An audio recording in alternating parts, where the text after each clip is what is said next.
രാധ ഞാൻ രാധ കണ്ണനെ മറക്കാത്ത രാധ.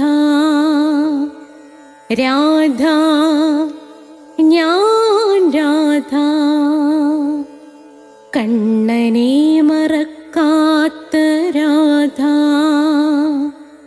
വൃന്ദാവനം നീ മറന്നോ, മധുരയെ നീ മറന്നോ. വൃന്ദാവനം നീ മറന്നോ, മധുരയെ നീ മറന്നോ. രാധയെ നീ മറന്നോ, കണ്ണാ പൈക്കളെ നീ മറന്നോ. രാധയെ നീ മറന്നോ, കണ്ണാ പൈക്കളെ നീ മറന്നോ. രാധ രാധ രാധ രാധ മറന്നിട്ടും മറക്കാത്ത രാധ. മറന്നിട്ടും മറക്കാത്ത രാധ. രാധേ രാധേ രാധേ രാധേ മറന്നിട്ടും മറക്കാത്ത രാധ. മറന്നിട്ടും മറക്കാത്ത രാധ.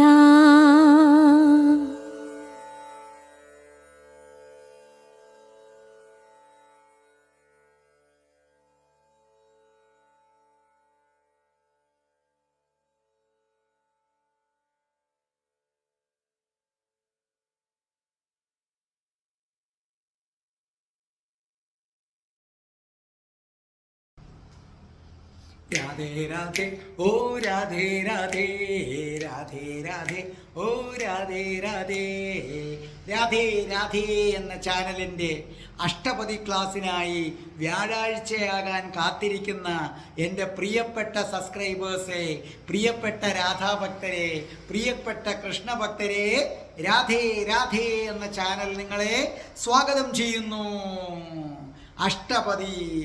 അഷ്ടപതിയുടെ മറ്റ് ക്ലാസ്സുകളെ കുറിച്ച് അറിയണമെന്നുള്ളവർ പ്ലേലിസ്റ്റ് എടുത്താൽ മതി. അതിനകത്തുനിന്ന് നിങ്ങൾക്ക് 1 തൊട്ട് അഷ്ടപതിയുടെ തുടക്കം തൊട്ടുള്ള ക്ലാസ്സുകൾ കിട്ടും.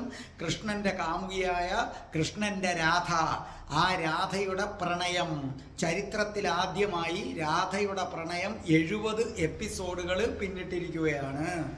അപ്പോൾ രാധയുടെ പ്രണയമുണ്ട്, അഷ്ടപതിയുടെ ക്ലാസ് ഉണ്ട്, ജ്യോതിഷമുണ്ട്. ജ്യോതിഷം എന്ന് പറയുമ്പോൾ ഓരോ മാസത്തിൽ ജനിച്ചവരുടെ ഫലങ്ങൾ, ഓരോ നക്ഷത്രത്തിൻ്റെ ഫലങ്ങളുണ്ട്. ജ്യോതിഷപരമായ സംശയത്തിന് എന്നെ കോൺടാക്ട് ചെയ്താൽ മതി. 96453339 എൻ്റെ നമ്പർ ഞാൻ ഡിസ്ക്രിപ്ഷൻ ബോക്സിനകത്ത് കൊടുത്തിട്ടുണ്ട്. അതേ കണക്ക് തന്നെ അഷ്ടാവക്ര ഗീത, അത് കേട്ടിരിക്കണം, അതിൻ്റെ മാസ്റ്റർ പീസാണ് അഷ്ടാവക്ര ഗീത. അഷ്ടാവക്ര ഗീത, കൃഷ്ണഭക്തനായ അഷ്ടാവക്രൻ്റെ അഷ്ടാവക്ര ഗീത നിങ്ങൾ നിശ്ചയമായും കേട്ടിരിക്കണം. പിന്നെ ഹിന്ദുക്കൾ അറിയേണ്ടവയുണ്ട്. പിന്നെ ഞാൻ എങ്ങനെ രാധാഭക്തനായി, അത് കേൾക്കേണ്ട ഒരു വീഡിയോ ആണ്. ഞാൻ എങ്ങനെയാണ് രാധാഭക്തനായത്. പിന്നെ ഒരു സെൻറ്റിമെൻ്റൽ അറ്റാച്ച്മെൻ്റ് ഉള്ള ഒരിടത്തൊരു അച്ഛനുണ്ടായിരുന്നു, അതും നിങ്ങൾ കേൾക്കുക. അപ്പോൾ നമുക്ക് അഷ്ടപതിയിലേക്ക് വരാം. ഓം രാധായൈ സ്വാഹ. രാധേ രാധേ ഓ രാധേ രാധേ രാധേ രാധേ ഓ രാധേ രാധേ രാധേ രാധേ ഓ രാധേ രാധേ രാധേ രാധേ ഓ രാധേ രാധേ രാധേ രാധേ ഓ രാധേ രാധേ രാധേ രാധേ ഓ രാധേ രാധേ രാധേ രാധേ ഓ രാധേ രാധേ രാധേ രാധേ ഓ രാധേ രാധേ. ബസാനെ വാലി രാധാ റാണി കീ പറഞ്ഞോളൂ ജയ്. എൻ്റെ മാതാവ്, നിങ്ങളുടെ മാതാവ്, നമ്മുടെ എല്ലാവരുടെയും മാതാവ്, സാക്ഷാൽ ഗോലോകം വാഴും ശ്രീ രാധാറാണി കീ ജയ്. എന്നെയും നിങ്ങളെയും എല്ലാം സർവ്വ പാപങ്ങളിൽ നിന്നും മോചിപ്പിച്ചു തരുന്ന, എനിക്കും നിങ്ങൾക്കുമെല്ലാം സർവ്വ ഐശ്വര്യങ്ങളും വാരിക്കോരി തരുന്ന നമ്മുടെ ഒരേ ഒരു മാതാവ്, ഗോലോകം വാഴുന്ന സാക്ഷാൽ രാധാറാണി അമ്മാക്കി ജയ്. അപ്പോൾ നമ്മൾ അഷ്ടപദിയിലേക്ക് കടക്കുകയാണ്. അഷ്ടപതി 8ാമത്തെ അധ്യായമാണ്. അതിൽ നമ്മൾ 2ാമത്തെ ശ്ലോകത്തിലേക്കാണ് കടക്കുന്നത്. അപ്പം എല്ലാവരും എന്നോട് ഇപ്പോൾ പറഞ്ഞു തുടങ്ങി, സാറേ ഞങ്ങൾക്ക് പിന്നെ അഷ്ടപതിയുടെ പുസ്തകം കിട്ടിക്കഴിഞ്ഞു, അഷ്ടപതിയുടെ പുസ്തകം കിട്ടിക്കഴിഞ്ഞു, കുഴപ്പമില്ല. അപ്പോൾ അതുകൊണ്ട് സാറാ വരികൾ എഴുതുന്ന വീഡിയോ ഇല്ലേലും കുഴപ്പമില്ല എന്ന് പറഞ്ഞു. അപ്പോൾ അതുകൊണ്ട് ഇതിനകത്ത് ഞാൻ അങ്ങനെ ചെയ്യുന്നില്ല, നിങ്ങളിത് കേട്ട് എഴുതിയെടുക്കുക. അതല്ല, നിങ്ങൾ ബുക്ക് കിട്ടാത്തവരുണ്ടെങ്കിൽ എന്നോട് പറഞ്ഞാൽ മതി, ഞാനത് ഇട്ടുതരാം. അപ്പോൾ ഇന്നത്തെ നമ്മുടെ അഷ്ടപതി അത് നമുക്ക് പാടി അയച്ചു തന്നിരിക്കുന്നത് എറണാകുളത്തുള്ള മഞ്ജു ടീച്ചറാണ്. മഞ്ജു ടീച്ചർ മ്യൂസിക് ടീച്ചറാണ് കേട്ടോ. മഞ്ജു ടീച്ചറാണ്, എറണാകുളത്തുള്ള മഞ്ജു ടീച്ചർ. മ്യൂസിക് ടീച്ചറും കൂടെ ആയതുകൊണ്ട് നല്ല സൂപ്പറായിട്ട് പാടിയിട്ടുണ്ട്, നല്ല സൂപ്പറായിട്ട് അടിപൊളിയായിട്ട് പാടിയിട്ടുണ്ട്. അതേ കണക്ക് അഷ്ടപതി പാടുന്നത് പുണ്യമാണ്. അഷ്ടപതി പാടുന്നത്, അഷ്ടപതി പറയുന്നത്, അഷ്ടപതി പഠിക്കുന്നത്, അഷ്ടപതി കേൾക്കുന്നതൊക്കെ പുണ്യമാണ്. അഷ്ടപതിയുടെ തന്നെ മറ്റൊരു പേരാണ് ഗീതാ ഗോവിന്ദം. ഈ പുസ്തകം എവിടെ കിട്ടുമെന്ന് പലരും എന്നോട് ചോദിക്കാറുണ്ട്. ഇത് DC ബുക്സ് അല്ലെങ്കിൽ കറണ്ട് ബുക്സിൽ കിട്ടും. അതല്ലെങ്കിൽ നിങ്ങൾ ആമസോണിലോ ഫ്ലിപ്കാർട്ടിലോ ഒക്കെ ഓൺലൈൻ വഴി ചിലതിനകത്ത് ഗീതാ ഗോവിന്ദം എന്ന് കൊടുത്തേക്കും, ചിലതിനകത്ത് അഷ്ടപതി. അപ്പോൾ ഏതായാലും രണ്ടും ഒന്ന് തന്നെയാണ്. അപ്പം നിങ്ങൾ ആ പുസ്തകം നിങ്ങൾ വാങ്ങിക്കുക, അതുവഴി നിങ്ങൾക്ക് പുസ്തകം കിട്ടും. ഇനി നിങ്ങളിൽ ആർക്കെങ്കിലും അഷ്ടപതി പാടണമെന്ന് ആഗ്രഹമുണ്ടെങ്കിൽ നിങ്ങൾ 2 വരി പാടി എനിക്ക് അയച്ചു തരിക. ഏതെങ്കിലും 2 ശ്ലോകം പാടി അയച്ചു തരിക. അപ്പോൾ നിശ്ചയമായും നിങ്ങൾക്ക് നിങ്ങളുടെ പാടുന്നത് നമുക്ക് കൊള്ളാം എന്ന് നമുക്ക് തോന്നിയിട്ടുണ്ടെങ്കിൽ തീർച്ചയായിട്ടും നിങ്ങളുടെ അഷ്ടപതി ശ്ലോകവും നമ്മൾ ഇതിനകത്ത് ഉൾപ്പെടുത്തുന്നതാണ്. യാതൊരു സംശയവും അതിനകത്ത് വേണ്ട. പിന്നെ ഈ ശ്ലോകം അയച്ചിട്ടുള്ള ചിലർ ഞാൻ ചിലപ്പോൾ അത് കോണ്ടാക്ട് ചെയ്തിട്ടില്ലെങ്കിൽ ഒരുപാട് പേര് അയക്കുന്നതുകൊണ്ടാണ്. നിങ്ങൾ ഒന്നും കൂടെ ഒന്ന് അയച്ചാൽ മതി. ചിലപ്പോൾ നിങ്ങൾ വീണ്ടും ഇത് കേട്ടിട്ട് അയച്ചു കാണും, അതിന് മടി വിചാരിക്കരുത്, ഒന്നും കൂടെ അയച്ചാൽ മതി, നമുക്കത് ഇടുന്നത് ആയിരിക്കും. അപ്പോൾ ഇന്നത്തെ അഷ്ടപതി പാടുന്നത് ആരാണ്? എറണാകുളത്ത് നിന്നുള്ള മ്യൂസിക് ടീച്ചറായിട്ടുള്ള മഞ്ജു ടീച്ചറാണ്. മഞ്ജു ടീച്ചർ അടിപൊളിയായിട്ടാണ് അത് പാടിയിരിക്കുന്നത്. മഞ്ജു ടീച്ചറെ കൺഗ്രാജുലേഷൻസ്. അപ്പം മഞ്ജു ടീച്ചർ പാടുന്നത് നിങ്ങൾ കേട്ടോളൂ. അവിരള നിപതിത മദന ശരാദിവ ഭവദവനായ വിശാലം. അവിരള നിപതിത മദന ശരാദിവ ഭവദവനായ വിശാലം. സ്വഹൃദയമർമ്മണി വർമ്മകരോതി സജല നളിനി ദളജാലം. സാവിരഹേ തവ ദീനാ കൃഷ്ണ, സാവിരഹേ തവ ദീനാ, സാവിരഹേ തവ ദീനാ. അപ്പോൾ മഞ്ജു ടീച്ചർ അത് അതിമനോഹരമായി പാടിത്തന്നത് നിങ്ങൾ കേട്ടല്ലോ. ഞാൻ പറഞ്ഞില്ലേ നന്നായിട്ട് മഞ്ജു ടീച്ചർ പാടിയെന്ന്. ഇനി കേട്ടോളൂ, ഞാൻ പറഞ്ഞു തരാം. അവിരള നിപതിത മദന ശരാദിവ ഭവഭവനായ വിശാല സ്വഹൃദയ മർമ്മണി. മനസ്സിലായില്ലേ? മർമ്മണി വർമ്മ കരോതി സജല നളിനീദള ജാലം. ഒന്നും കൂടെ കേട്ടെ. അവിരള, അവിരള അർത്ഥം എഴുതിയിട്ട് ഇടതടവില്ലാതെ. നാടൻ ഭാഷയെ പറഞ്ഞാൽ തുരുതുരാന്ന്, അത്രയേ ഉള്ളൂ. മനസ്സിലല്ലേ? തുരുതുര, ഒന്നിന് പുറകെ മറ്റൊന്നായി. അപ്പം അർത്ഥം എഴുതിയിട്ടോ. അവിരള സമം ഇടതടവില്ലാതെ അല്ലെങ്കിൽ തുരുതുര. നിപതിത, നിപതിത താഴെ വീഴുന്നു. ഇടതടവില്ലാതെ ഒന്നിനു പുറകെ ഒന്നായിട്ട് പടപടാന്ന് വന്ന് പതിക്കുന്നു എന്നാണ് അർത്ഥം. നിപതിത, നിപതിത പതിക്കുന്നു എന്ന് പറഞ്ഞാൽ 2-3 അർത്ഥമുണ്ട്. താഴെ വീഴുന്നു, അമ്പുകൾ അയക്കുകയാണെങ്കിൽ അമ്പുകൾ വന്ന് തറയ്ക്കുന്നു എന്നാണ് അർത്ഥം. നിപതിത. മദനശരാദിവ, മദനശരം കാമദേവന്റെ ശരം, അമ്പ്.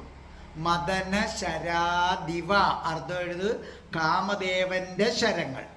മദന ശരാദിവ സമവിട്ടിട്ട് കാമദേവന്റെ ശരങ്ങൾ. ഭവധവനായ അർത്ഥം എഴുതിയിട്ട് ഭവാന്റെ രക്ഷ, നിന്റെ യു എന്നർത്ഥം.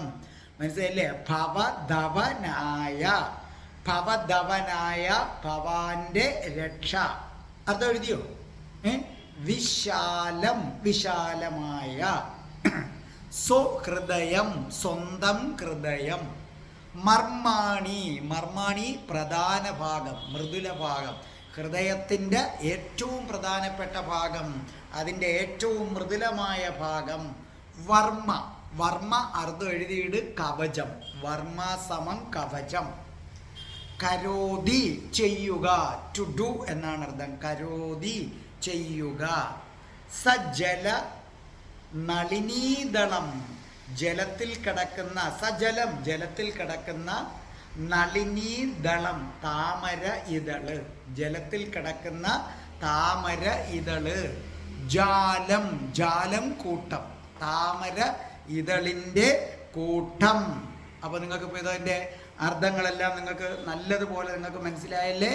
ഇനി നമ്മൾ അത് ഞാനൊന്ന് പറഞ്ഞു തരാം, ഒന്ന് ഓടിച്ചത് ഒന്നും കൂടെ നോക്കേ. അവിരള, മനസ്സിലായില്ലേ? അവിരള നിപതിത, തുരുതുരാന്ന് വന്ന് തറയ്ക്കുന്നു. മദനശരാദിവ, കാമദേവന്റെ ശരങ്ങൾ ഒന്നിനു പുറകെ ഒന്നായി വന്ന് വീഴുന്നു. ഭവധവനായ, അങ്ങനെ വീഴുന്നത് കൊണ്ട് ഭവാന്റെ രക്ഷയ്ക്ക്, കൃഷ്ണന്റെ രക്ഷയ്ക്ക് വേണ്ടി വിശാലം വിശാലമായ സ്വഹൃദയ, സ്വന്തം ഹൃദയം, അതായത് രാധാറാണിയുടെ സ്വന്തം ഹൃദയം. മർമ്മണി, ആ ഹൃദയത്തിൻ്റെ പ്രധാന ഭാഗത്ത് വർമ്മ, കൃഷ്ണന് വേണ്ടി ഒരു കവചം തീർക്കുന്നു. കാരണം രാധാജിയുടെ ഹൃദയത്തിലാണ് കൃഷ്ണൻ വസിക്കുന്നത്. കരോതി സജല നളിനീദളജാലം, മനസ്സിലായ? താമരയുടെ കൂട്ടമെടുത്ത് കവചമായി പടച്ചട്ടയായി വെക്കുന്നു. ഇനി വിശദമായി നിങ്ങൾക്ക് മനസ്സിലാകുന്ന രീതിയിൽ ഞാൻ പറഞ്ഞു തരാം, കേട്ടോളൂ. തുര വന്ന് തറയ്ക്കുന്ന കാമശരങ്ങളിൽ നിന്ന് കൃഷ്ണനെ രക്ഷിക്കാൻ വേണ്ടി തൻ്റെ ഹൃദയമാകുന്ന ആ ഹൃദയത്തിൻ്റെ മർമ്മസ്ഥാനത്ത്, കാരണം രാധാറാണിയുടെ ഹൃദയത്തിൻ്റെ മർമ്മസ്ഥാനത്താണ് കൃഷ്ണൻ ഇരിക്കുന്നത്. അപ്പോൾ കാമദേവൻ ആ കൃഷ്ണൻ ഇരിക്കുന്ന സ്ഥലത്തേക്ക് അമ്പെയ്യുകയാണ്. ഈ അമ്പ് കൃഷ്ണന് തറയ്ക്കാതിരിക്കുന്നതിന് വേണ്ടി രാധാറാണി വെള്ളത്തിൽ കിടക്കുന്ന താമരയില്ലേ, താമര ഇതളെടുത്ത് തൻ്റെ നെഞ്ചത്തൊരു കവചം തീർക്കുന്നു. അപ്പോൾ നമ്മൾ പട്ടാളക്കാരൊക്കെ പടച്ചട്ട അണിയത്തില്ലേ, അപ്പോൾ വെടിയുണ്ടയൊക്കെ വന്ന് പടച്ചട്ടയിൽ തട്ടിപ്പോകുന്നത് പോലെ കൃഷ്ണൻ്റെ ദേഹത്ത് പതിക്കാതെ അമ്പുകൾ താമര ഇതളെന്ന പടച്ചട്ടയിൽ പതിച്ചിട്ട് പോകും എന്നാണ് ഇവിടെ പറയുന്നത്. അതായത് കാമദേവൻ്റെ ആവനാഴിയിൽ ഒടുങ്ങാത്ത അസ്ത്രങ്ങളാണ്. അപ്പോൾ കാമദേവൻ തുടരെ കൃഷ്ണൻ്റെ നെഞ്ചിലേക്ക് അമ്പുകൾ അയക്കുകയാണ്. അപ്പോൾ ഈ കൃഷ്ണൻ്റെ നെഞ്ചിലേക്ക് അമ്പയക്കുമ്പോൾ ഒരു കാര്യം ശ്രദ്ധിക്കണം. കൃഷ്ണൻ എവിടെ ഇരിക്കുന്നത്? രാധാറാണിയുടെ ഹൃദയത്തിലാണ് ഇരിക്കുന്നത്. അതുകൊണ്ടാണ് ഞാൻ കൃഷ്ണഭക്തരടുത്ത് പറയുന്നതേ, നിങ്ങൾ രാധാജിയെ ഭജിച്ചാലല്ലേ കൃഷ്ണനെ കിട്ടൂ. കാരണം എന്തുകൊണ്ട്? കൃഷ്ണൻ രാധയുടെ നെഞ്ചിലാണ് ഇരിക്കുന്നത്. ശരിക്കും പറഞ്ഞു കഴിഞ്ഞാൽ കടലിൻ്റെ നടുക്കല്ലേ, കടലിൻ്റെ നടുക്ക് സർപ്പത്തിൻ്റെ പുറത്താണ് കൃഷ്ണൻ ഇരിക്കുന്നത്, മഹാവിഷ്ണു. കടലിൽ മഹാസമുദ്രത്തിൻ്റെ നടുക്ക് അനന്തൻ എന്ന സർപ്പത്തിൻ്റെ പുറത്താണ് മഹാവിഷ്ണു ഇരിക്കുന്നത്. അപ്പം മഹാവിഷ്ണുവിൻ്റെ അടുക്കൽ എത്തണമെങ്കിൽ ആദ്യം അനന്തനെ പ്രീതിപ്പെടുത്തണം. നല്ലപോലെ മനസ്സിലായ? അനന്തൻ എന്ന സർപ്പത്തെ പ്രീതിപ്പെടുത്തിയാൽ മാത്രമേ ആരുടെ അടുക്കൽ എത്താൻ പറ്റൂ? കൃഷ്ണൻ്റെ അടുക്കൽ. കാരണം അനന്തൻ്റെ പുറത്താണ് മഹാവിഷ്ണു ശയിക്കുന്നത്. അതുപോലെ രാധാറാണിയുടെ ഹൃദയത്തിലാണ് കൃഷ്ണൻ ഇരിക്കുന്നത്. അപ്പോൾ നിങ്ങളുടെ വിളി കൃഷ്ണന്റെ അടുക്കൽ എത്തണമെങ്കിൽ രാധാജി അനുവദിച്ചാലേ അങ്ങോട്ടേക്ക് കയറിപ്പോകൂ. അപ്പൊ കൃഷ്ണഭക്തരെന്ന് അഭിമാനിച്ച് രാധാജിയെ സ്മരിക്കാതെ നടക്കുന്നവരുടെ വിളികൾ കേൾക്കാൻ കൃഷ്ണന് പറ്റില്ല. കാരണം രാധാജി അങ്ങോട്ട് കടത്തി വിടണ്ടേ. അപ്പൊ രാധാറാണിയുടെ ഹൃദയത്തിന്റെ മർമ്മസ്ഥാനത്ത് കൃഷ്ണനെ പ്രതിഷ്ഠിച്ചിരിക്കുകയാണ്. അപ്പൊ രാധയുടെ ഹൃദയത്തിലാണ് കൃഷ്ണൻ ഇരിക്കുന്നത്. കാമദേവൻ കൃഷ്ണന്റെ നെഞ്ചത്തേക്ക് അമ്പെയ്യുമ്പോൾ എൻ്റെ കൃഷ്ണന്റെ നെഞ്ചത്ത് അത് കൊള്ളരുത്, കാരണം അവൻ എൻ്റെ നെഞ്ചിലാണ് വസിക്കുന്നത്. അങ്ങനെ കരുതിയിട്ട് കൃഷ്ണനെ എന്ത് ചെയ്യുന്നു? കാമദേവന്റെ ശരങ്ങളിൽ നിന്നും രക്ഷിക്കണമെന്ന് രാധാറാണി ആഗ്രഹിക്കുന്നു.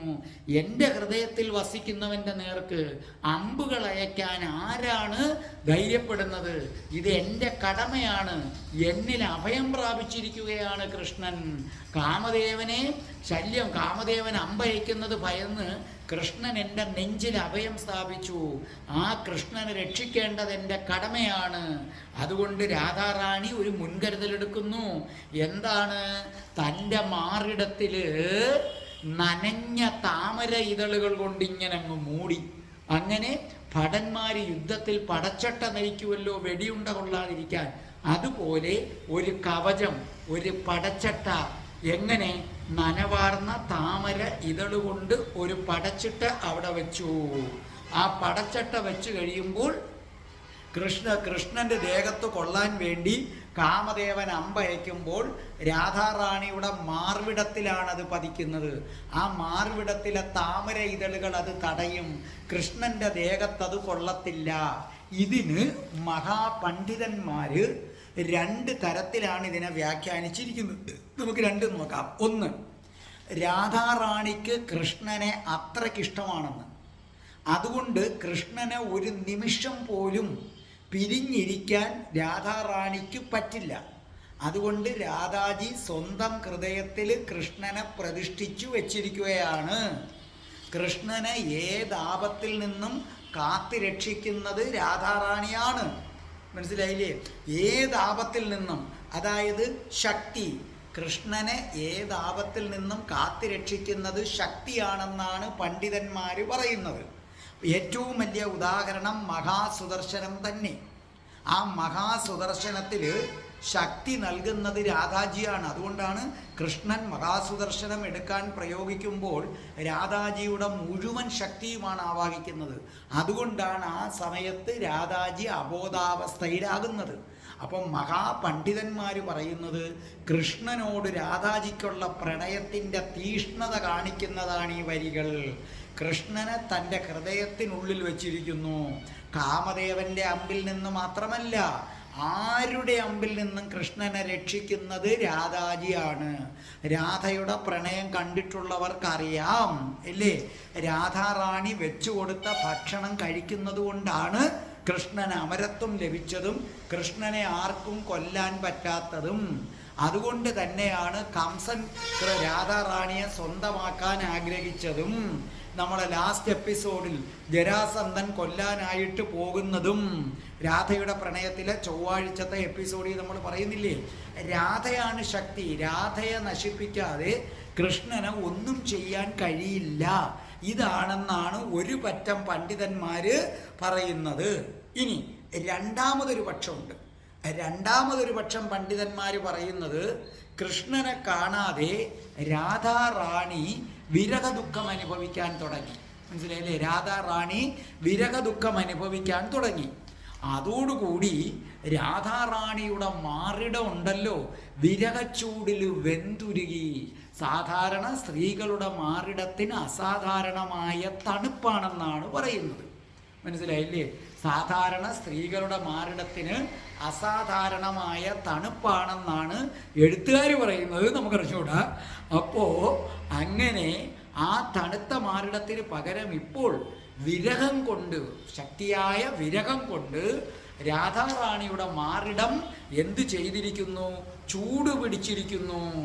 ആ ചൂട് പിടിച്ച മാറിടത്തിനൊരു ശമനം കിട്ടണം. നമ്മളിപ്പം ഭയങ്കര ചൂട് സമയത്ത് കുറേ വെള്ളം കോരി ഒഴിക്കത്തില്ലേ, അതുപോലെ രാധാജിയുടെ മാറിടം പ്രണയച്ചൂടിൽ ഉരുകിയപ്പോൾ ആ ചൂട് മാറുന്നതിന് വേണ്ടി രാധാറാണി അങ്ങേയറ്റം തണുപ്പുള്ള താമര, ആ താമര പോലും വെള്ളത്തിലിട്ട് നനച്ചിട്ടങ്ങ് പൊതിഞ്ഞു.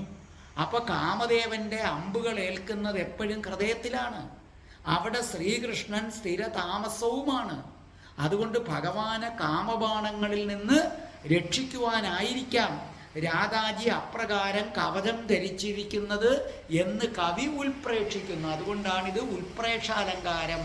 നിങ്ങൾ ചെറുതിലേക്ക് ഉൽപ്രേക്ഷാലങ്കാരം പഠിച്ചിട്ടില്ലേ? മറ്റൊന്നിൻ ധർമ്മയോഗത്താൽ അത് താനല്ലയോ ഇതെന്ന് വർണ്ണ്യത്തിൽ ആശങ്ക ഉൽപ്രേക്ഷാഖ്യാലങ്കൃതി. ഇവിടെ അലങ്കാര ഉൽപ്രേക്ഷ വന്നതിൻ്റെ കാരണം ഇതാണ്.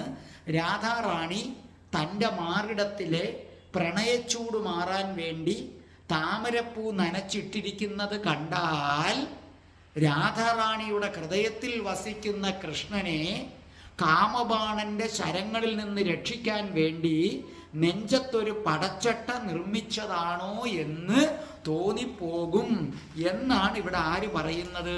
ജയദേവ കവി പറയുന്നത്. ഇങ്ങനെ രണ്ടർത്ഥങ്ങളാണ് ഇതിനായിട്ട് ഉള്ളത്. അപ്പോൾ ഇതിൻ്റെ ഏകദേശ അർത്ഥം ഇത്രയേ ഉള്ളൂ. കാമദേവൻ തുരുതുര കൃഷ്ണന്റെ നെഞ്ചത്തേക്ക് കാമാസ്ത്രം അയക്കുന്നു. കൃഷ്ണനാകട്ടെ രാധാറാണിയുടെ ഹൃദയത്തിൽ വസിക്കുന്നു.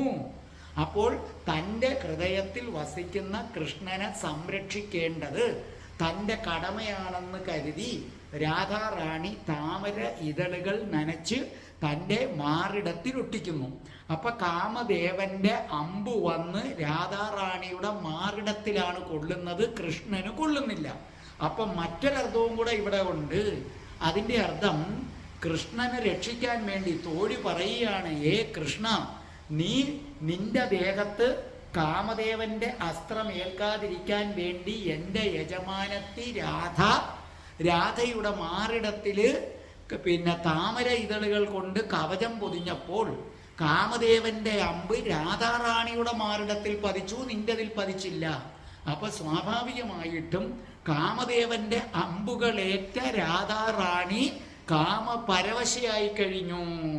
നിനക്ക് വേണ്ടിയാണ് ആ കാമപരവശത ഏറ്റെടുത്തത്. അതുകൊണ്ട് കൃഷ്ണ, നിന്നെ രക്ഷിക്കാൻ വേണ്ടി കാമദേവന്റെ അമ്പുകള് തൻ്റെ മാറിടത്തിലേറ്റ് രതിലീല ആടാനായി പ്രണയത്തിൻ്റെ തീച്ചൂളയിൽ വെന്തുരുകുന്ന എൻ്റെ യജമാനത്തിയെ രക്ഷിക്കേണ്ട കടമ നിനക്കൊണ്ട് കൃഷ്ണ എന്നൊരർത്ഥം ഉണ്ടെന്നും മൂന്നാമതൊരു മതവുമുണ്ട്.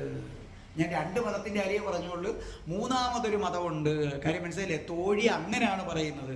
തോഴി പറയുന്നത് നിന്നെ രക്ഷിക്കാനാണ് ഈ അമ്പുകൾ രാധാജി ഏറ്റത്. ഈ അമ്പ് ഏക്കുന്നവരുടെ ഉള്ളിൽ കാമം ഉണ്ടാകും. രാധാജിക്ക് കാമം വന്നു, രാധാജിയുടെ മാറിടം ചുട്ടുപഴുത്തു കഴിഞ്ഞു. അതുകൊണ്ട് കൃഷ്ണ, നീ ചെന്ന് നിന്റെ മുഖകമലങ്ങൾ ആ മാറിടത്തിൽ ചേർക്ക്. നിന്റെ മുഖകമലങ്ങൾ ആ മാറിടത്തിൽ ചേർക്കുന്നതോടുകൂടി രാധാജിയുടെ ചുട്ടുപഴുത്ത മാറിടം തണുക്കാൻ തുടങ്ങും. കാരണം നിനക്ക് വേണ്ടിയാണ് അത് ഏറ്റെടുത്തത്. അതുകൊണ്ട് കണ്ണാ, നിന്റെ കടമയാണ്. നീ ഇങ്ങനെ ഇവിടെ ഇരിക്കാതെ വേഗം ചെന്ന് എൻ്റെ യജമാനത്തിയെ രക്ഷിക്കൂ. കാരണം നിന്റെ ജീവൻ രക്ഷിക്കാൻ വേണ്ടി സ്വന്തം പ്രാണൻ കൊടുത്തിട്ട് വേദന അനുഭവിക്കുകയാണ്. വാ കൃഷ്ണ. ഇതാണ് തോഴി ഉദ്ദേശിക്കുന്നത്. ഇപ്പം എല്ലാവർക്കും വ്യക്തമായല്ലോ. ഒന്നും കൂടെ പറയാം. അവിരള എന്ന് പറഞ്ഞാൽ ഇടതടവില്ലാതെ നിപതിത പതിക്കുന്ന മദനശരാദിവ കാമദേവന്റെ മദനശരം കാമദേവന്റെ ശരങ്ങളിൽ നിന്ന് ഭവധവനായ ഭവാന്റെ രക്ഷ, ഭവാൻ കൃഷ്ണന്റെ രക്ഷ. ഭവ എന്ന് പറഞ്ഞാൽ ഇംഗ്ലീഷിൽ യു എന്നർത്ഥം. നിന്റെ വിശാലമായ സ്വഹൃദയ മർമ്മണി, ഹൃദയത്തിൻ്റെ മർമ്മഭാഗത്ത് വർമ്മ കവചം ധരിച്ചിരിക്കുന്നു. കരോതി എന്തു ചെയ്യുന്നു? സജ്ജല വെള്ളത്തിൽ കിടക്കുന്ന വെള്ളനനവുള്ള വെള്ളത്തിൽ നനച്ച നളിനീദളം താമരയുടെ ഇതളുകള്, ജാലം ആ താമര ഇതളിൻ്റെ കൂട്ടം തൻ്റെ നെഞ്ചിൽ ആര് വച്ചിരിക്കുന്നു? രാധാജി വെച്ചിരിക്കുന്നു എന്നാണ് പറയുന്നത്. ഇപ്പം നിങ്ങൾക്കിത് മനസ്സിലായി കാണുമല്ലോ. ഒരിക്കൽ കൂടി നമ്മുടെ മഞ്ജു ടീച്ചറിൻ്റെ മനോഹരമായ ആലാപനവും അതിനുശേഷം മഞ്ജു ടീച്ചർ മൂന്നാമത്തെ ശ്ലോകം ചൊല്ലുന്നതാണ്. എന്നിട്ട് ഞാനത് നിങ്ങൾക്ക് വിവരിച്ച് തരുന്നതായിരിക്കും. അവിരള നിപതിത മദന ശരാദിവ ഭവദവനായ വിശാലം. അവിരള നിപതിത മദന ശരാദിവ ഭവദവനായ വിശാലം. സ്വഹൃദയമർമ്മണി വർമ്മ കരോതി സജ്ജല നളിനി ദളജാലം. സാവിരഹേ തവ ദീനാ കൃഷ്ണ, സാവിരഹേ തവ ദീനാ, സാവിരഹേ തവ ദീനാ. കുസുമ വിശിഖ ശരതൽപമനൽപ വിലാസകലാ കമനീയം. കുസുമ വിശിഖ ശരതൽപമനൽപ വിലാസകലാ കമനീയം. വ്രതമിവ തവ പരിരംഭ സുഖായ കരോതി കുസുമ ശയനീയം.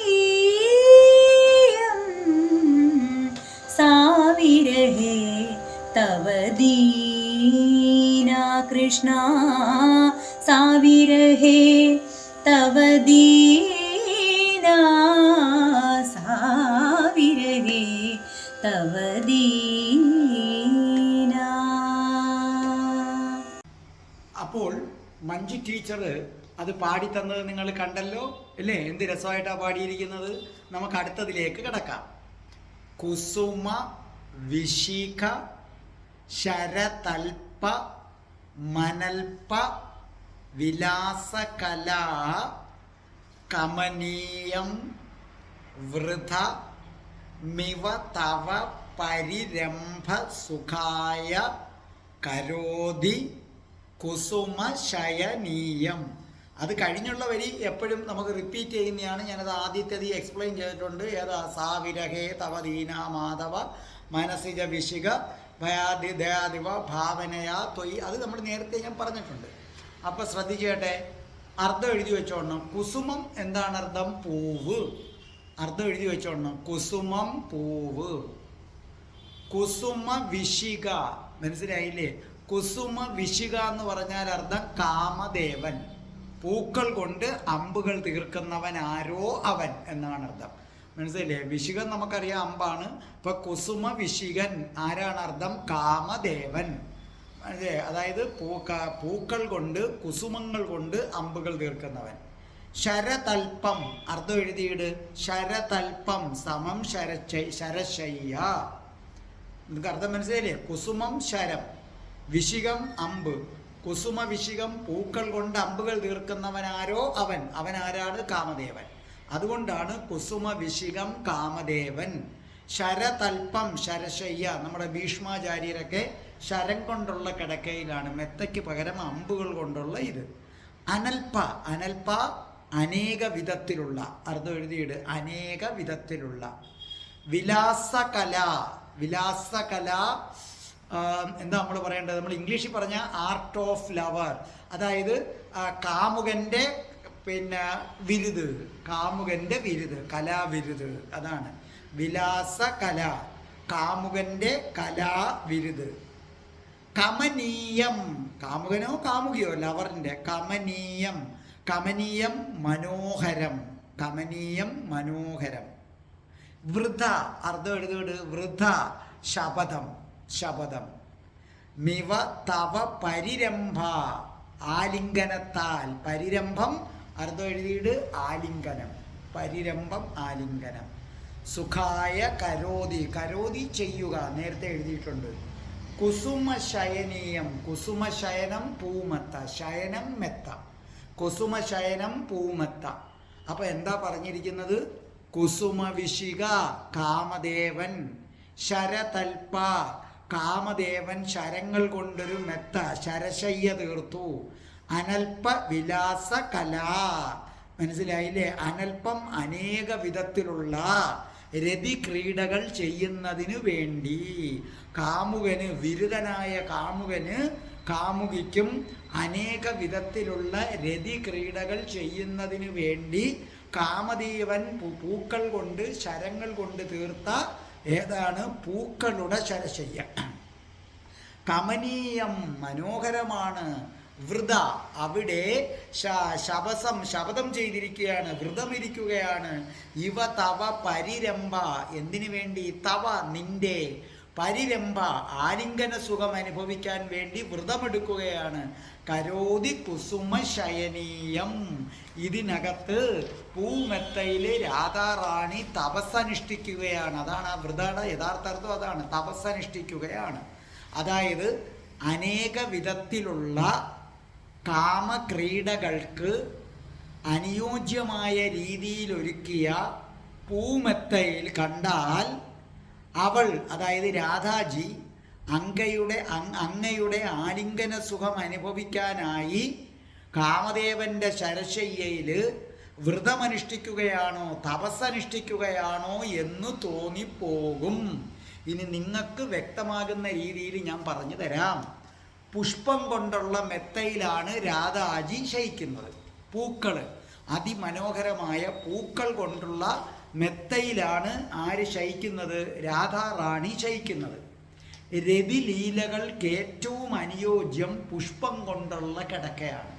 കാമകേളികൾക്ക് അത്യുത്തമം ഏതാണ്? പൂക്കൾ കൊണ്ടുള്ള കിടക്കയാണ്. കൃഷ്ണന്റെ ആലിംഗന സുഖം രാധാറാണിക്ക് അനുഭവിച്ചോളാൻ വയ്യ. അങ്ങനെ കൃഷ്ണന്റെ ആലിംഗന സുഖം അനുഭവിക്കാൻ വേണ്ടിയാണ് ഈ കിടക്ക തയ്യാറാക്കി വച്ചിരിക്കുന്നത്. ഈ കിടക്കയെ ജയദേവ കവി ശരശയ്യയായി പറയുന്നു. പണ്ട് കുരുക്ഷേത്ര യുദ്ധഭൂമിയിൽ ഭീഷ്മാചാര്യര് അർജുനനയച്ച ശരങ്ങൾ അത് ദേഹത്ത് പൊത്തിപ്പുറം വന്ന് അങ്ങനെ ശരങ്ങൾ കൊണ്ടുള്ള കിടക്കയിലാണ് കിടന്നത്. ഇതുപോലെ കാമദേവൻ പൂക്കൾ കൊണ്ട് ശരങ്ങൾ അയക്കുകയും അത് രാധാറാണിയുടെ ഹൃദയം തുളച്ചിപ്പുറം വരികയും അങ്ങനെ പൂക്കൾ കൊണ്ടുള്ള അമ്പിൻ്റെ ശരശയ്യയിൽ മരണം കാത്തു കിടക്കുകയാണ് കൃഷ്ണ.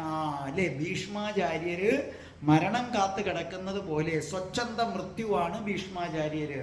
സ്വയം എന്ന് പറഞ്ഞാൽ താൻ ഇച്ഛിക്കുന്ന സമയത്തെ മരിക്കാൻ പറ്റും. അതുപോലെ ഇവിടെയും ഒരു ശരശയ്യയിൽ രാധാജി കിടക്കുകയാണ്. നിന്നെ കണ്ടില്ലെങ്കിൽ രാധാജിയുടെ പ്രാണൻ ഈ ശരശയ്യയിൽ അവസാനിക്കും, പിടഞ്ഞു വീഴും കൃഷ്ണ. പക്ഷെ നിന്നെ കാണാതെ ജീവൻ പോകില്ല. അങ്ങനെ ഒരു താരതമ്യം അവിടെ ഉണ്ട്. അപ്പോൾ ശരിക്കും പറഞ്ഞാൽ ഇവിടെ ജയദേവ കവി ശരശയ്യയായിട്ട് അതിനെ ചിത്രീകരിക്കുന്നത് ഈ രണ്ട് കാരണങ്ങൾ കൊണ്ടാണ്. കൃഷ്ണൻ വരണം, കൃഷ്ണൻ വന്നില്ലെങ്കിൽ ഭീഷ്മർ ശരശയ്യയിൽ കടന്ന് ജീവൻ വെടിഞ്ഞതുപോലെ രാധാറാണി പൂക്കൾ കൊണ്ടുള്ള ശരശയ്യയിൽ കടന്ന് ജീവൻ വെടിയും. മനസ്സിലായ?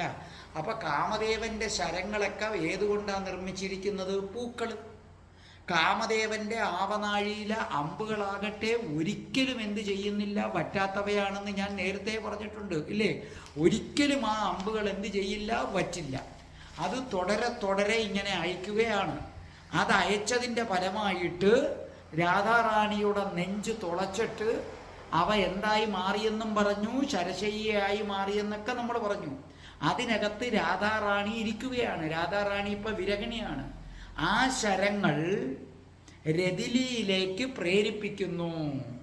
പൂക്കൾ കൊണ്ടുള്ള ശരശയ്യ രതിലിയിലേക്ക് പ്രേരിപ്പിക്കുന്നു. അപ്പൊ ശരിക്കും പറഞ്ഞു കഴിഞ്ഞാൽ എന്താണ് ഇവിടെ പറയുന്നത്? കൃഷ്ണ, നിന്നെക്കുറിച്ചുള്ള ഓർമ്മ, നിന്നെക്കുറിച്ചുള്ള വിരഹവേദന, നിന്നെ ഒന്ന് ആലിംഗനം ചെയ്യാൻ, നീയുമൊത്ത് രതിലീലയാടാൻ രാധാറാണി ആഗ്രഹിക്കുന്നു. അതിന് കഴിയാത്തത് കൊണ്ട് പൂക്കൾ കൊണ്ടുള്ള മെത്ത ഏറ്റവും സുഖകരമായ മെത്തയായിട്ട് പോലും രാധാറാണിക്ക് അത് ശരശയ്യയായി തോന്നുന്നു. എന്നിട്ട് പറയുകയാണ്, കൃഷ്ണ നിന്റെ ആലിംഗന സുഖം അനുഭവിക്കുകയാണ്. രാധാറാണി ആ ശരശയ്യയിൽ ഇരിക്കുന്നത് കണ്ടാൽ നമുക്ക് തോന്നും, കൃഷ്ണ നിന്റെ ആലിംഗന സുഖം അനുഭവിക്കാൻ വേണ്ടി രാധാറാണി അവിടെ കഠിനമായ വ്രതമനുഷ്ഠിക്കുകയാണോ എന്ന് തോന്നും. മനസ്സിലായ? ഇവിടെ പറഞ്ഞിരിക്കുന്നത് കൃഷ്ണനോട് തോഴി പറയുകയാണ്, കൃഷ്ണ രാധാറാണി പൂക്കൾ കൊണ്ടുള്ള ശരശയ്യയിൽ കിടക്കുകയാണ്. ആ കിടത്ത കണ്ടാ തോന്നും, കൃഷ്ണ നിന്റെ ആലിംഗന സുഖം അനുഭവിക്കണം, അതിന് നിന്നെ കിട്ടണം.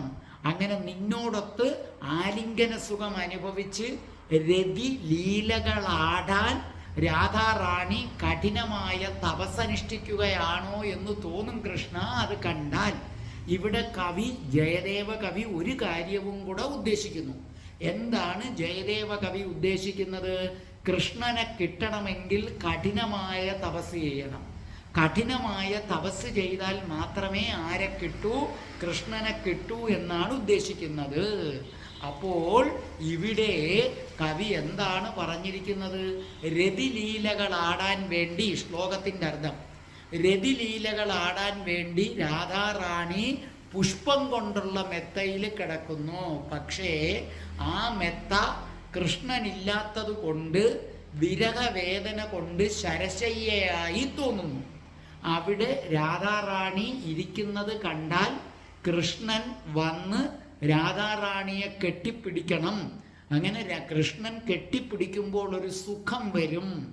ആ സുഖം അനുഭവിക്കുന്നതിനു വേണ്ടി തപസ് ചെയ്യുകയാണോ രാധാറാണി? കൃഷ്ണന്റെ ആലിംഗന സുഖം കിട്ടാൻ വേണ്ടി തപസ് ചെയ്യുകയാണോ എന്ന് തോന്നിപ്പോകും.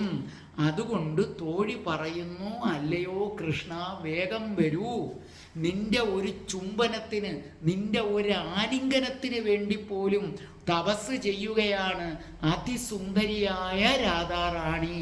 ഇനിയും അമാന്തിക്കരുതേ, അവൾ ശരശയ്യയിലാണ്. ഇനിയും നീ അമാന്തിച്ചാൽ പ്രാണൻ പിടഞ്ഞു പോകും, രാധാറാണിയുടെ പ്രാണൻ വേർപെട്ടു പോകും. കൃഷ്ണ വേഗം വരൂ, രാധയെ ആലിംഗനം ചെയ്യൂ, രാധയുമായി രതിലീലകളാടൂ, രാധയെ സംതൃപ്തിപ്പെടുത്തൂ എന്ന് തോഴി ആരോട് പറയുന്നു? കൃഷ്ണനോട് പറയുന്നു. മനസ്സിലായില്ലേ? പൂമെത്തയിൽ കിടക്കുകയാണ്. നല്ലപോലെ മനസ്സിലായില്ലേ? പൂമെത്തയിൽ രാധാറാണി കിടക്കുകയാണ്. പക്ഷേ പൂമെത്തയുടെ സുഖം കിട്ടുന്നില്ല, വിരഹവേദന അനുഭവപ്പെടുന്നു. കാരണം കാമദേവൻ തൻ്റെ പൂക്കൾ കൊണ്ടുള്ള അമ്പയച്ചപ്പോൾ രാധാറാണിയുടെ ശരീരം തുളച്ചിപ്പുറം വന്നു. അങ്ങനെ പുഷ്പത്തിൻ്റെ ശരശയ്യയിൽ കിടക്കുന്നു. അവിടെ രാധാറാണി വ്രതമിരിക്കുകയാണ്. നിന്റെ ആലിംഗന സുഖം അനുഭവിക്കാൻ തപസ്സനുഷ്ഠിക്കുന്നു. കൃഷ്ണ വേഗം എൻ്റെ യജമാനത്തി, നിന്നെ കാണാതെ പ്രാണൻ വെടിയുന്നതിന് മുമ്പ് ചെന്ന് അവളെ ആലിംഗനം ചെയ്ത് ജീവിതത്തിലേക്ക് തിരിച്ചു കൊണ്ടുവരൂ. ഇതാണ് അതിൻ്റെ അർത്ഥം. ഒന്നും കൂടെ നോക്കേ. കുസുമ വിശിക കാമദേവൻ ശരതൽപ ഒരുക്കിയ ശരശയ്യയിൽ അനൽപ അനേക വിധത്തിലുള്ള വിലാസകല രതിലീലകളാടാൻ മിടുക്കനായ കൃഷ്ണൻ വന്ന് ആ കൃഷ്ണന് മൊത്ത് രതിലീലകളാടാൻ കമനീയം വൃത അവിടെ തപസ്സനുഷ്ഠിക്കുകയാണ്. ഇവ തവ പരിരംഭ ധവ നിന്റെ ആലിംഗന സുഖത്തിന് വേണ്ടി കരോതി ചെയ്യുക, തപസ് ചെയ്യുകയാണ്. കുസുമ ശയനീയം ആ പൂമെത്തയില്. അതുകൊണ്ട് കൃഷ്ണ നീ വേഗം വന്നാലും. ഇതാണ് ഇതിൻ്റെ അർത്ഥമെന്ന് പറയുന്നത്. അപ്പോൾ ഈ അഷ്ടപതി കേട്ടവർക്ക് മനസ്സിലായല്ലോ. അപ്പോൾ പറ്റുമെങ്കിൽ ഞാനേ ആണ്ടാളിൻ്റെ കഥയുമായി വരികയാണ്. രാധാറാണിയുടെ പുനർജന്മമായ ആണ്ടാളിൻ്റെ കഥയുമായി ഞാൻ ഉടൻ വരുന്നുണ്ട് നിങ്ങളുടെ അടുക്കൽ. ആണ്ടാള് രാധാറാണിയുടെ പുനർജന്മമാണെന്ന സത്യം നിങ്ങൾ മനസ്സിലാക്കുക. എത്രയും പെട്ടെന്ന് നിങ്ങൾക്ക് രാധേ രാധേ എന്ന ചാനലിൽ ആണ്ടാളിൻ്റെ അതായത് രാധാറാണിയുടെ പുനർജന്മം, തമിഴ് മകളായ ആണ്ടാളിൻ്റെ കഥ നമ്മൾ പറയുന്നതാണ്. അതുപോലെ തന്നെ രാധേ രാധേ ചാനലിൽ നാരായണീയത്തിൻ്റെ ക്ലാസ് അധികം താമസിയാതെ ആരംഭിക്കുന്നതാണ്. അതിനൊക്കെ രാധാറാണിയും ഭഗവാൻ ശ്രീകൃഷ്ണനും അനുഗ്രഹിക്കട്ടെ. രാധേ രാധേ ഓ രാധേ രാധേ രാധേ രാധേ ഓ രാധേ രാധേ രാധേ രാധേ ഓ രാധേ രാധേ രാധേ രാധേ ഓ രാധേ രാധേ രാധേ രാധേ ഓ രാധേ രാധേ രാധേ രാധേ ഓ രാധേ രാധേ രാധേ രാധേ ഓ രാധേ രാധേ രാധേ രാധേ ഓ രാധേ രാധേ രാധേ രാധേ ഓ രാധേ രാധേ രാധേ രാധേ ഓ രാധേ രാധേ. ഇനി നമുക്ക് ആ മന്ത്രത്തിലേക്ക് വരാം. എൻ്റെ കൂടെ ചൊല്ലിക്കൊള്ളൂ. ഓം ശ്രീം ഹ്രീം ക്ലീം ഐം രാം രാസേശ്വരി രാധികായൈ സ്വാഹ. ഓം ശ്രീം ഹ്രീം ക്ലീം ഐം രാം രാസേശ്വരി രാധികായൈ സ്വാഹ. രാധേ രാധേ ഓ രാധേ രാധേ രാധേ രാധേ ഓ രാധേ രാധേ. അവിരള നിപതിത മദന ശരാദിവ ഭവദവനായ വിശാലം. അവിരള നിപതിത മദന ശരാദിവ ഭവദവനായ വിശാലം. സ്വഹൃദയമർമ്മണി വർമ്മകരോതി സജ്ജലനളിനി ദളജാലം. സാവിരഹേ തവ ദീനാ കൃഷ്ണ സാവിരഹേ തവ ദീനാ സാവിരഹേ തവ ദീനാ. കുസുമവിശിഖ ശരതൽപമനൽപ വിലാസകലാ കമനീയം. കുസുമവിശിഖ ശരതൽപമനൽപ വിലാസകലാ കമനീയം. വ്രതമിവ തവ പരിരംഭസുഖായ കരോതി കുസുമ ശയനീയം. സാവിരഹേ തവ ദീനാ കൃഷ്ണ സാവിരഹേ തവ ദീനാ സാവിരഹേ തവ ദീനാ.